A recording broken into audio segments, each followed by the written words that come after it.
Hey there! Did you know Kroger always gives you savings and rewards on top of our lower-than-low prices? And when you download the Kroger app, you'll enjoy over $500 in savings every week with digital coupons. And don't forget fuel points to help you save up to $1 per gallon at the pump. Want to save even more? With a Boost membership, you'll get double fuel points and free delivery. So shop and save big at Kroger today. Kroger, fresh for everyone. Savings may vary by state. Restrictions apply. See site for details. Thanks for choosing this free Anfield Index podcast. If you'd prefer to listen to this or any of our other shows without adverts, then now's the time to check out Anfield Index Pro. With AI Pro, you can supercharge your entire listening experience. You'll not only get all of our podcasts without the ads, but you'll have them far faster with our quick publish feature available exclusively for subscribers. AI Pro also puts you in the heart of our sound studio, with an option to listen to many of our shows live and interact with the podcasters in real time as the shows are recording. Upgrading couldn't be easier. AI Pro is available on all popular podcast platforms, and we have our own apps for Apple and Android. Just head on over to AnfieldIndexPro.com and get started today. Good morning, good afternoon, good evening, wherever you are, whatever you're doing, and welcome to another episode of Post-Conference Presser. Ladies and gents, probably your heart rate is still coming down after last night's victory against Sheffield United. Bear in mind the manner of it. We're still recovering from things like an own goal, Macca's absolute worldie of a Gerrard impression, but there's 3 points in the bag, and we move on to Manchester United on Sunday, don't we? And with that in mind, in our normal post-conference presser, we'll go through the normal things that Jurgen Klopp was asked, how he answered. We'll talk at the same time around the clues from last night against Sheffield United, the threats that United posed to us, and my predicted lineup and score, etc. Exactly as we normally do. A couple of things is worth saying, though. Interestingly, Jurgen Klopp did it, the press conference for this one, last night. So it's not from today, just in case anyone's been wondering, like, where's the coverage? Why has it not been on YouTube, Liverpool channel, whatever? He did do it after the game last night. So he gave his reaction, went straight into the press conference.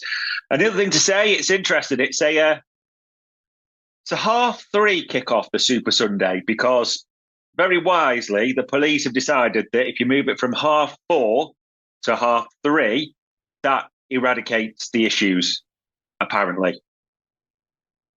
Yeah. So anyway, let's get on to the normal chat. What did Jurgen Klopp get asked? What did Jurgen Klopp answer?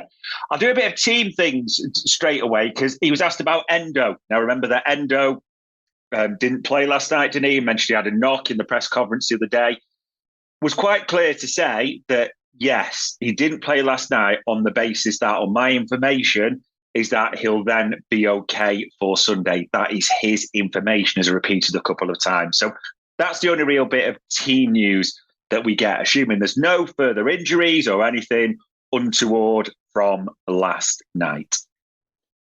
So what other questions was he asked?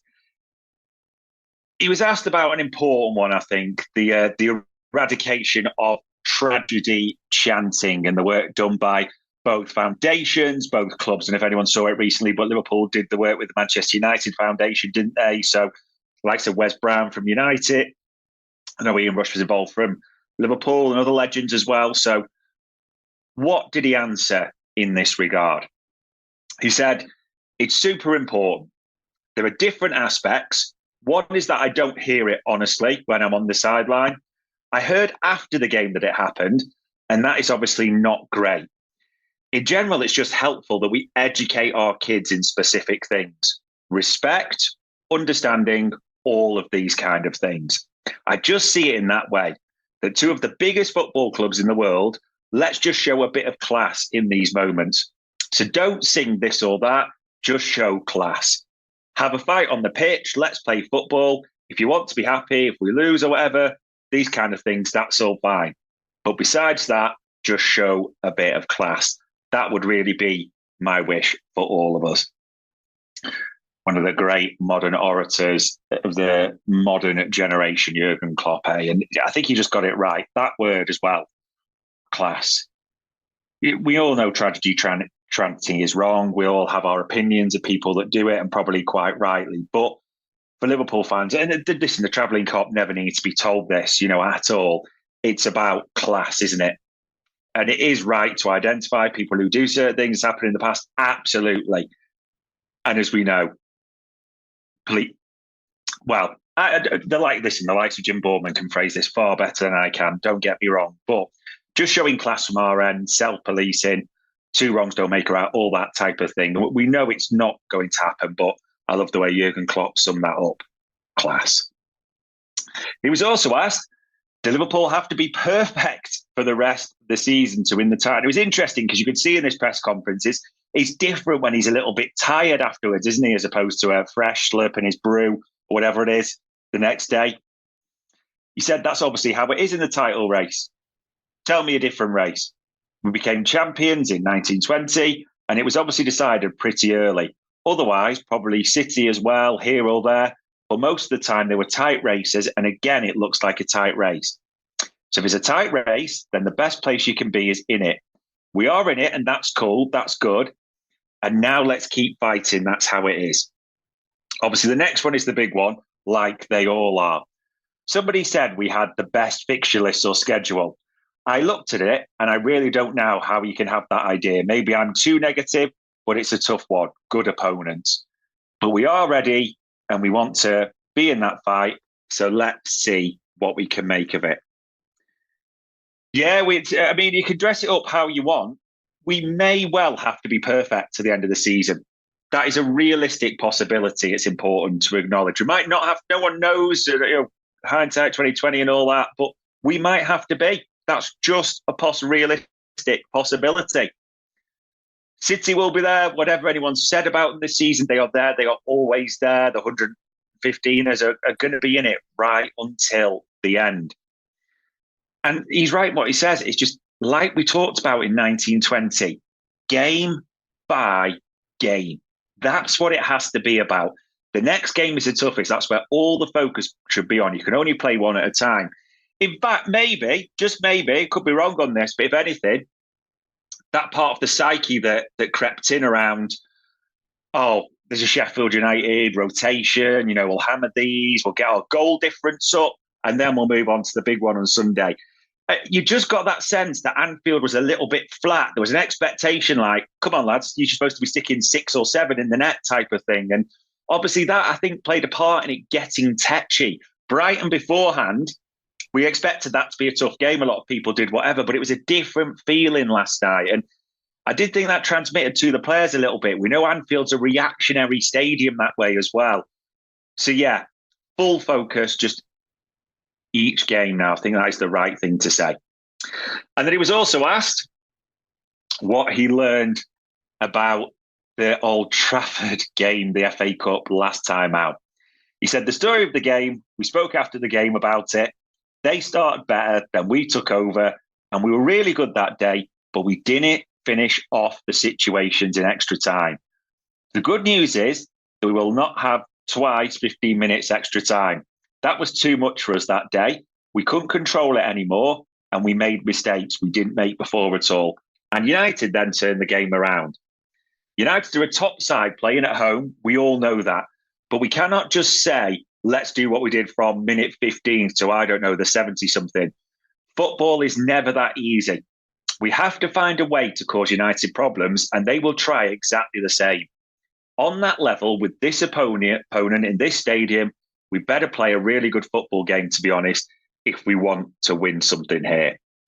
And the last thing I'll kind of mention, because it was a funny one as well, he was asked about the interviews and what else he found easy. And if you remember, there was that one where, he was accused of being snappy, made a comment, or accused. The journalist was fine with it, by the way, as he said, but people love to blow that up, don't they? So he was asked about what he found easy again.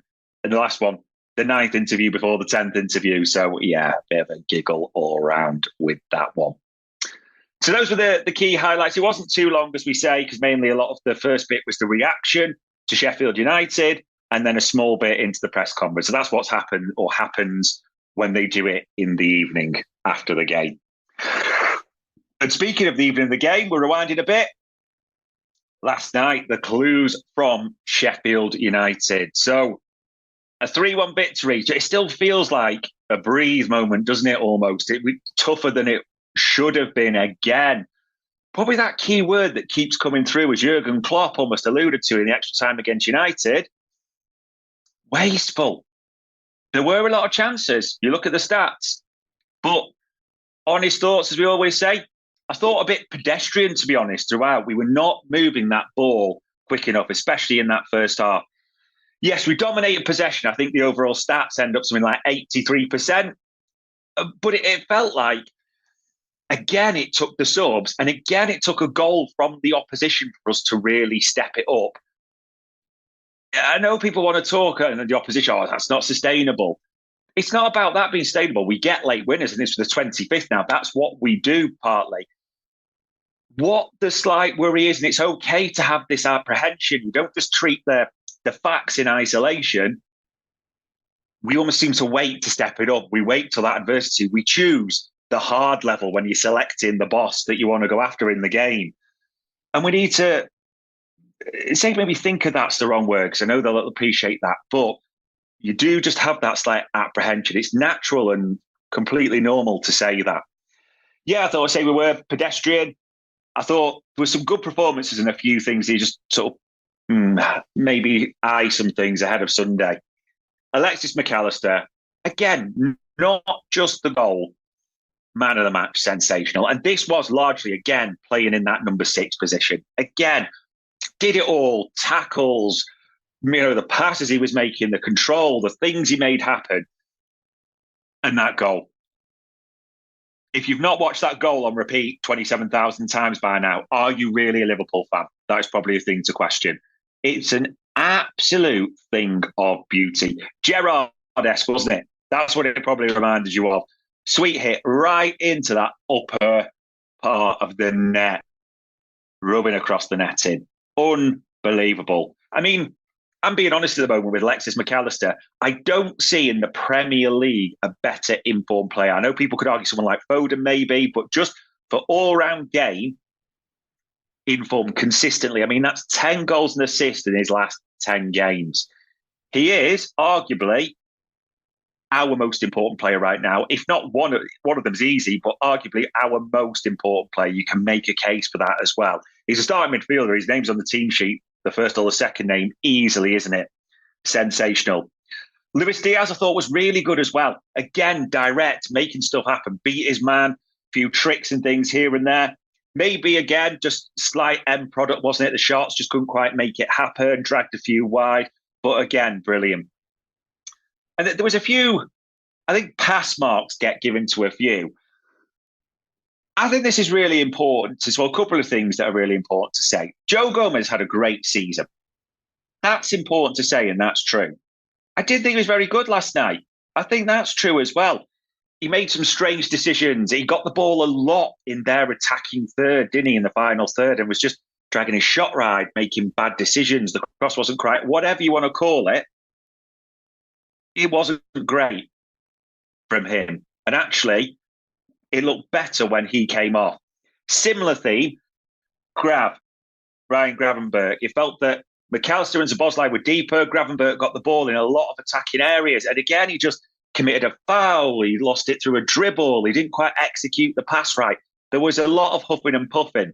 And the reason I'm looking at those two is we did dominate possession, but we didn't really work their keeper too much, did we? Or make a lot happen. I know the shot numbers maybe tell a slightly different story, but it tended to be like a long-range McAllister curler. Szoboszlai longer outside the area testing the palms. There wasn't too many other than that one when Nunes is weaving his way through, does the stab with his left that gets saved. And by the way, what a goal by Darwin. It's nuts. They were absolutely spared. That boy is just insane, isn't he? 30 goals and assists this season. I mean, that's unreal. 15 goals and assists in 2024. I wouldn't even say he's playing brilliantly at the moment, but the stats are just brilliant. Yeah, no other Premier League player has 15 goals and assists in this calendar year so far. Just keep that in mind. And yet people still say stupid things, don't they, about Darwin Nunes. But yeah, Grav and Gomez, when we talk about playing our way in and out, I think they put question marks against themselves. Bradley, I didn't think was brilliant either. And this is like saying, almost, I'm not trying to slag off all the fullbacks, but I think he just started to look a little bit tired at times as well. Maybe just the selection again, the games. He's a young kid, you have to remember that, just started to come up with him. And the most important thing, and again, this almost feels like a rinse repeat in terms of the season, how good were the subs? How good were the subs?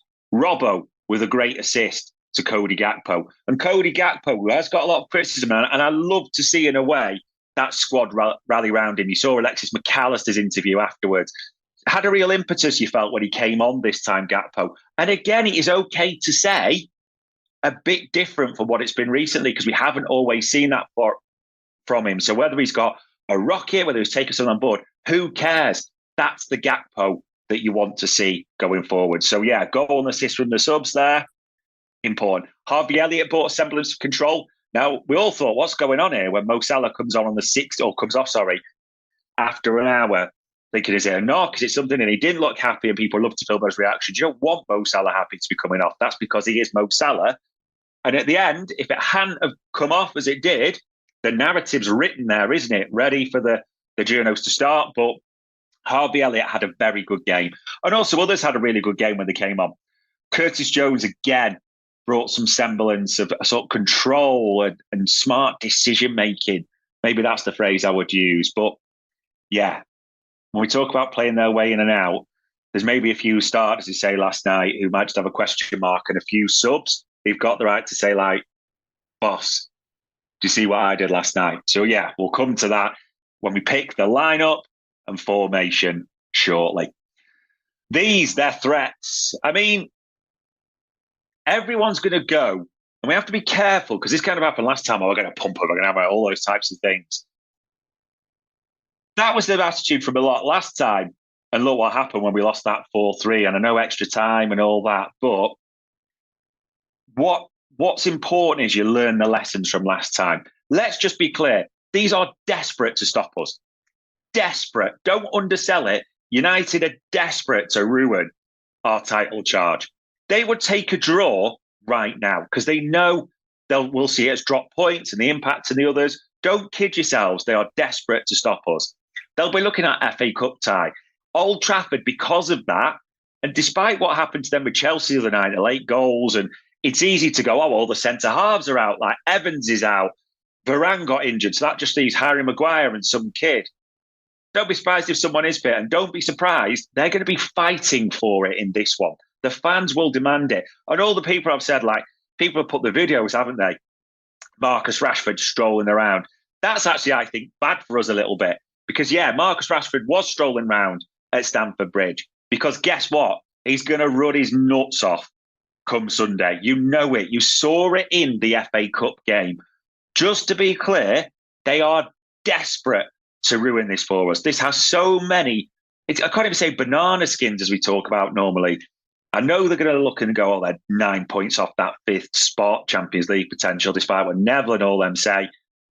There's so many dangers to this one. There really is. There's goals in that side. You've seen it. Hodgson's got 13, Garnacho, the rat himself's got 9. McTominay, he's always one who seems to get goals, doesn't he? 9. Like, there is a danger to this game. We have to be on it. In simple terms, you will not get away with a Sheffield United performance in this one. Okay? The travelling cop will do their part. The players on the pitch have got to be on it from the start. To be honest, performances, people talk about that, you want to do that, like, I couldn't give a stuff. It's a results game. If we're terrible and we win, ask yourself, do you care? I think you know the answer. Yeah, it's about winning, where we are and what it means. So formation and lineup. Now, this is a bit tough, I've got to be honest, because I've swivered on a few things that, and again, it comes down to last night that the subs really pushed a few things. Some of the starters weren't great last night. Additionally, a lot of people played probably 90 minutes or maybe more than you thought they would. So you wonder how tired. And the only thing I'm going to say for certain, I'd bet serious money. I bet the house that Jurgen Klopp makes 5 subs in this one.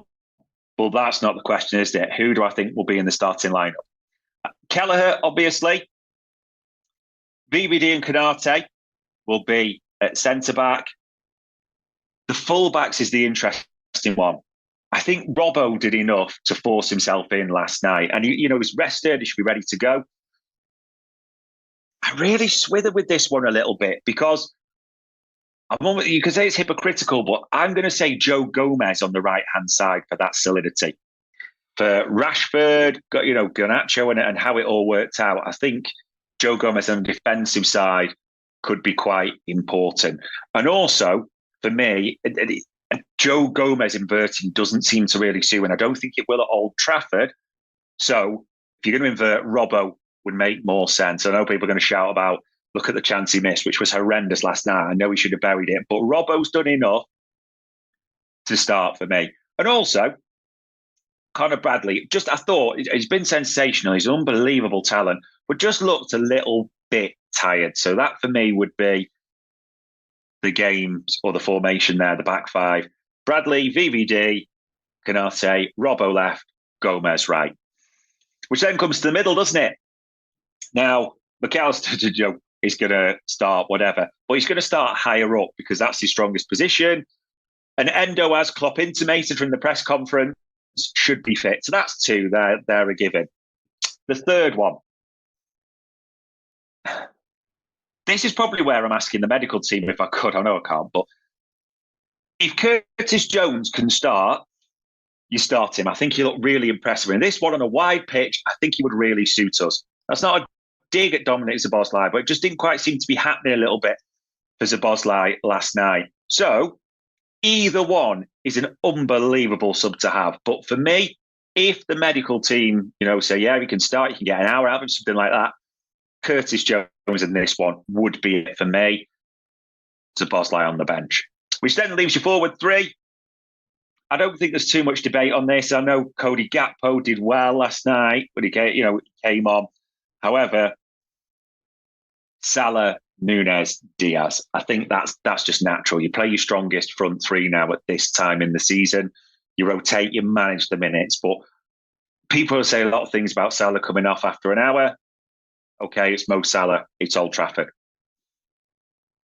Núñez, again, look at his goals. Look at the numbers that we talked about. He's going to start. And Luis Diaz is in good form at the moment and having a real impact. And think about, if that's the starting lineup, what that means the subs are. You've got Harvey Elliott, Dominic Szoboszlai, Cody Gakpo to come on as attacking options. If you need defensive subs, you've still got Quansah, you've got Conor Bradley, Tsimikas even, as a last resort. That's a terrible thing to say, but you know what I mean there as another option. The bench is looking strong. I'm not even mentioning Ryan Gravenberch. That could happen, but I do just wonder about Ryan Gravenberch a little bit. I know he's coming back to fitness, so I'm giving him a bit of a pass, but it wasn't great last night. But either way, that is my starting lineup for United away 3:30 on Sunday. And then the final thing, the score and scorer. I think this will be ugly. I think the heart will be in the mouth at times. Speaking of the heart, maybe that's dictating the score I'm going to predict, because I'm going to go for 2-1 to us and Mo Salah to score. Whether that be the winner or the opener, I don't know. But 2-1 to us, Mo Salah to score. People are talking about what we need. We just need to win. You have to have that expectation. We're all expecting, if we're honest, City to win at Palace, Arsenal to win at Brighton. Anything dropped there is a bonus. That'd be great for us. But that's the expectation. Take care of our own business and everything we want happens. We are in control of our own destiny there. So that is my predicted score, lineup and scorers, ladies and gents. We'll see what you think. We won't have long to wait. Sunday, 3:30. A massive game. And that, ladies and gents, was another post-conference presser at Anfield Index. We hope you enjoyed listening to this Anfield Index show. Please be sure to subscribe to our channel so future podcasts find their way to your device automatically. There's nothing quite like fan engagement, and we'd love to know what you think of anything discussed on this show. The best way to get in touch is over on our free Discord community, where both podcasters and listeners debate the hottest LFC topics 24/7. Sign up free now at AnfieldIndex.com/Discord. You won't regret it. You can also follow us on Twitter at Anfield Index and find us on Facebook by searching for Anfield Index. Oh, and before you go, we'd love it if you could leave us a 5-star review on your favourite podcast app. It only takes a couple of seconds, and it means the world to the people who create these free shows. Sports Social Podcast Network.